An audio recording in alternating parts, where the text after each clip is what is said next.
Hi friends, welcome to ITI gold technical channel में आपका स्वागत है। Daily current affairs, vacancies, information, ITI से रिलेटेड वीडियो पाने के लिए हमारे चैनल को सब्सक्राइब कीजिए। सब्सक्राइब करने के बाद बेल आइकन को ऑन कीजिए ताकि मैं जो भी नया वीडियो बनाऊं सबसे पहले आपके पास पहुंचे, आप उसे देखिए। यदि आपको सेशन अच्छा लगता है, सेशन से कुछ जानकारी मिलती है, इसे लाइक कीजिए और दोस्तों में शेयर कीजिए। शेयर जरूर कीजिएगा क्योंकि यह कॉम्पिटिशन की तैयारी करने वाले बच्चों के लिए बहुत ही इंपॉर्टेंट सेशन है। चलिए सेशन की ओर चलते हैं। यदि आप अपने चैनल आईटीआई गोल्ड टेक्निकल पर पहली बार आए हो तो इसे सब्सक्राइब कीजिए और अपने दोस्तों से भी जरूर करवाइएगा।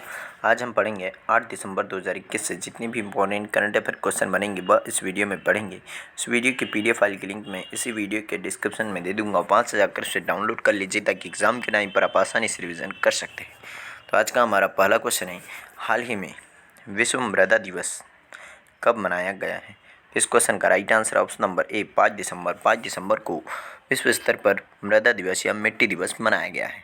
मानव कल्याण और खाद्य सुरक्षा और पारिस्थितिकी तंत्र के लिए मिट्टी की गुणवत्ता के महत्व के बारे में जागरूकता बढ़ाने के लिए हर साल 5 दिसंबर को विश्व मृदा दिवस मनाया जाता है। और विश्व मृदा दिवस 2021 और इसके अभियान मिट्टी के लवणीकरण को रोके और मिट्टी की उत्पादकता को बढ़ावा दे का उद्देश्य मृदा प्रबंधन में बढ़ती चुनौतियों का समाधान करके मिट्टी के लवणीकरण से लड़ना, मिट्टी को बढ़ाना और स्वस्थ पारिस्थितिकी तंत्र और मानव कल्याण को बनाए रखने के महत्व के बारे में जागरूकता बढ़ाने और मृदा स्वास्थ्य सुधार के लिए जागरूकता और समाज को प्रोत्साहित करना ही इसका उद्देश्य है। जून 2013 में खाद्य और कृषि संगठन सम्मेलन ने सर्वसम्मति में विश्व मृदा दिवस का समर्थन किया। इसे आधिकारिक तौर पर 68वीं संयुक्त राष्ट्र महासभा में भी अपनाया गया था और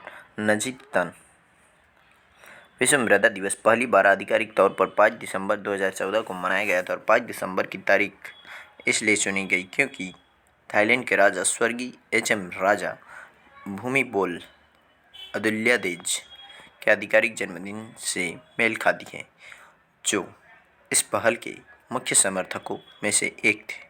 खाद्य और कृषि संगठन का मुख्यालय है इटली की राजधानी रोम में और इसके प्रमुख हैं क्वाडोंग्यू और इसकी स्थापना की गई थी 16 अक्टूबर 1945 को। अंतर्राष्ट्रीय मृदा विज्ञान संघ का अध्यक्ष हैं लौरा बर्था रेयज सांचेज मैक्सिको के। और अंतर्राष्ट्रीय मृदा विज्ञान संघ की स्थापना की गई थी 1924 में, जिसका मुख्यालय वियना ऑस्ट्रिया की राजधानी वियना में। तो इस क्वेश्चन का राइट आंसर है ऑप्शन नंबर ए, इसका राइट आंसर है। चलिए नेक्स्ट क्वेश्चन क्यों चलते हैं। नेक्स्ट क्वेश्चन है, हाल ही में एडीबी ने किस देश के $500 मिलियन के ऋण को मंजूरी दी है? तो इस क्वेश्चन का राइट आंसर ऑप्शन नंबर ए, भारत। भारत को अभी Asian development bank ADB bank, जिसका मुख्यालय है फिलीपींस की राजधानी मनीला में और इसकी स्थापना की गई थी सन 1966 में, और इसने अभी भारत को $500 मिलियन देने के लिए मंजूरी दी है। एशियाई विकास बैंक ने देश की स्कूली शिक्षा में गुणवत्ता और सुधार लाने के लिए छात्रों की शिक्षा पर कोविड-19 महामारी के प्रभाव को कम करने में मदद करने के लिए भारत सरकार को $500 मिलियन ऋण की मंजूरी दी है। और यह ऋण स्कूली शिक्षा के लिए एकीकृत योजना समग्र शिक्षा और शिक्षा मंत्रालय की नई अनुकरणीय स्कूल का पहल समर्थन करता है ताकि समावेशी और न्यायसंगत सीखने के परिणामों पर भी ध्यान केंद्रित करके शिक्षा की गुणवत्ता में सुधार किया जा सके। प्रेजेंट टाइम पर हमारे शिक्षा मंत्री कौन है? तो शिक्षा मंत्री है धर्मेंद्र प्रधान जी। तो इस क्वेश्चन का राइट आंसर ऑप्शन नंबर ए। चलिए नेक्स्ट क्वेश्चन क्यों चलते हैं। नेक्स्ट क्वेश्चन है, हाल ही में S&P का पूर्वानुमान के अनुसार फाइनेंशियल ईयर 2022 में भारत की जीडीपी वृद्धि कितने प्रतिशत रहेगी? तो इस क्वेश्चन का right answer option number D 9.5% रहने का अनुमान लगा। S&P ग्लोबल रेटिंग ने वित्त वर्ष 2021-22 के लिए भारत के सकल घरेलू उत्पाद जीडीपी वृद्धि के पूर्वानुमान को 9.5% और फाइनेंशियल ईयर 2023 के लिए 7.8% पर अपरिवर्तित रखा है।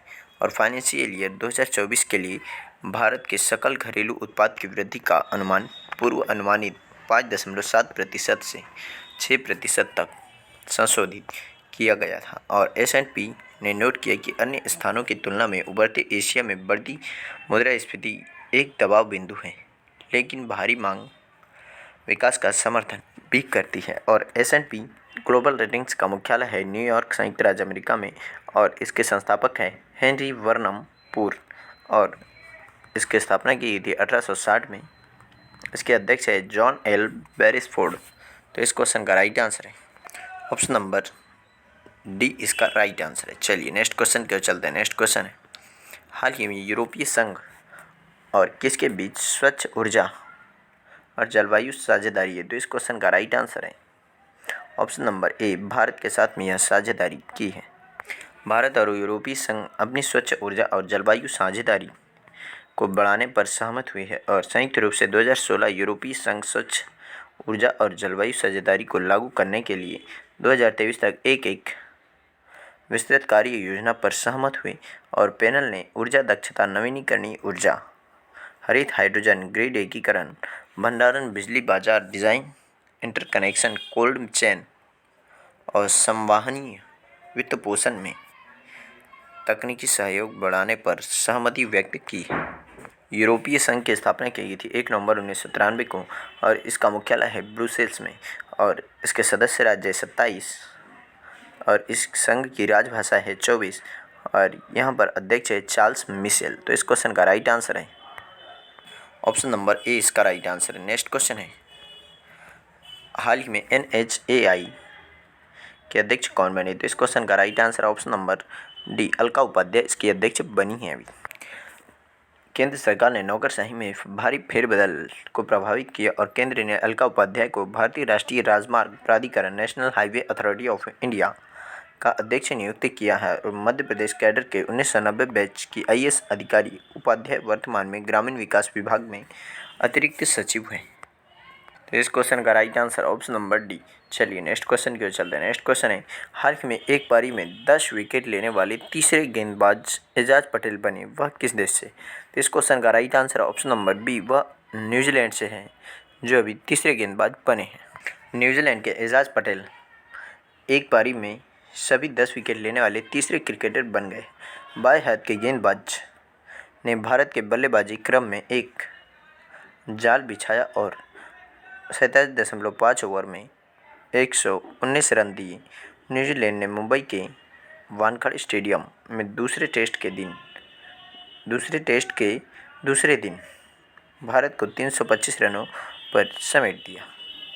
1956 में इंग्लैंड के गेंदबाज जिम लेकर ने ऑस्ट्रेलिया के खिलाफ एक पारी में 10 विकेट लिए और 10 को बाद भारत के अनिल कुंबले जी ने 1999 में पाकिस्तान के खिलाफ अविश्वसनीय उपलब्धि हासिल की थी। नई दिल्ली के फिरोज शाह कोटला में कुंबले ने पाकिस्तान के खिलाफ 10 विकेट लेकर जीत हासिल की थी।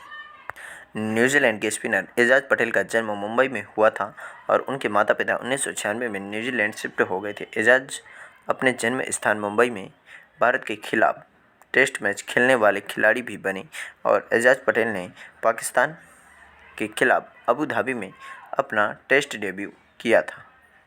तो इस क्वेश्चन का राइट आंसर है ऑप्शन नंबर बी, इसका राइट आंसर है। चलिए नेक्स्ट क्वेश्चन के चलते हैं। नेक्स्ट क्वेश्चन है, हाल ही में किस राज्य सरकार ने हमार आपन बजट वेब पोर्टल लॉन्च किया? तो इस क्वेश्चन का right answer option number B, Jharkhand राज्य ने यह लॉन्च किया है अभी।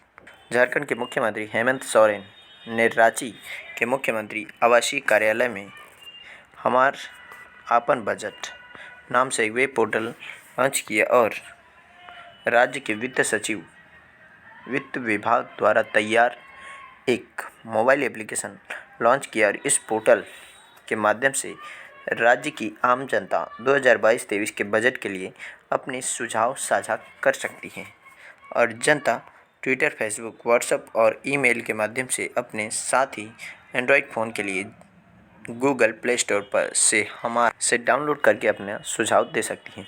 और झारखंड में राज्यपाल है द्रौपदी मुर्मू और मुख्यमंत्री है हेमंत सोरेन। तो इस क्वेश्चन का right answer option number B. चलिए नेक्स्ट क्वेश्चन की ओर चलते हैं। नेक्स्ट क्वेश्चन है, हाल ही में देश ने BR अम्बेडकर को उनकी कौन सी पुण्यतिथि मनाई है? तो इस क्वेश्चन का right answer option number A, 66वीं पुण्यतिथि मनाई है BR अम्बेडकर जी की। देश में दलितों के आर्थिक और सामाजिक सशक्तिकरण के लिए लड़ने वाले डॉक्टर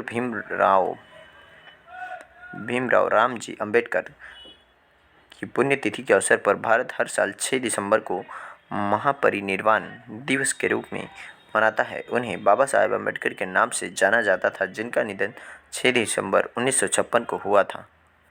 और केंद्र सरकार ने आज़ादी का अमृत महोत्सव के प्रमुख स्मरणोत्सव के हिस्से के रूप में मनाया।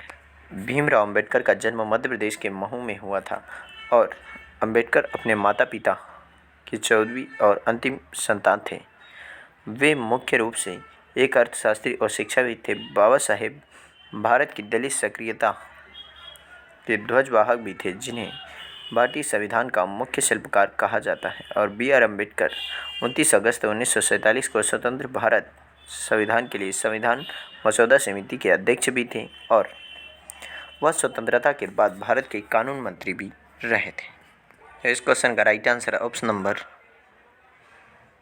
ए। चलिए नेक्स्ट क्वेश्चन की ओर चलते हैं। नेक्स्ट क्वेश्चन है, हाल ही में आई रिपोर्ट के अनुसार ओयो के नए राजनीतिक समूह सलाहकार कौन बने?